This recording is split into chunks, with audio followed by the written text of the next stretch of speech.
ما تقولوليش مازال ما جربتوش خبز النار فخسي يجي يزلق في البلعوم فارغ من الداخل اطري سهل وسريع مع وصفه لاصوب اللي تحبها بزاف ماني وتقول لي السوب تاعكم ما كاش كيما هي.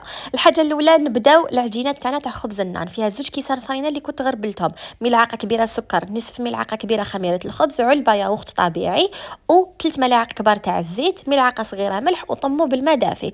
طموها غير تنطم عادي ماشي شرط تعجنوها، غطوها وخلوها تخمر. لا فاخس ديروا واش حبيتوا، انا درت شويه زيت، حبه تاع بصل، ملح، قليت هذاك البصل مليح، زدت لهم كان عندي شويه بولي اشي وفيوند اشي، نتوما ديروا اي حاجه، فلفل كحل وخلوها طيب. لا سوب البنينه حكموا حبه بصل تكون كبيره مع 2 حبات زروديه مع ملح وزيت وشويه تاع الدجاج، قلوهم مليح لازم يتقلى البصل مليح. نزيدوا حبه بطاطا، حبه بسباس وحبه كورجات اللي هي قرعه، فلفل كحل وملح وزيدوا قلوهم مليح. بنات على سوب كي تتقلى مليح من الاخر. بعد ما طابت لافخ زدت لها مايس ومعدنوس، ودوكا باش نفرمجوها نحتاجو جيو فخوماجيو.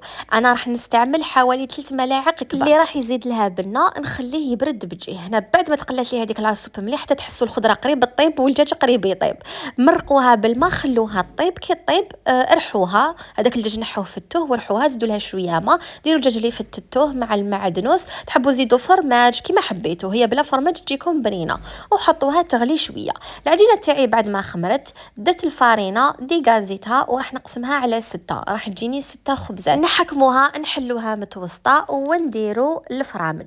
شوفوا خبز النان يجي لافخس تاعو بالفرماج، حنا زدنا له برك لافخس هاديه، تحبوا تزيد ديروا له غير الفرماج بلا لافخس تاع الفيونداشي. فرمجتها ودرت لافخس وغلقتها هكايا. ندير لهم كاع يتيك لافخس من بعد يكونوا ريحوا شويه كي تكملوا. ابداو من الاولى وفتحوها هكذايا تكون رقيقه شويه، وطيبوها على طاجين سخون نار متوسطه. دوبوا ملعقه مارغرين وسيناتهم ومعدنوس، ادهنوا بها خبز النان، وهكذا كل شيء يكون واجد وبنين. جربوا الوصفه. سلام.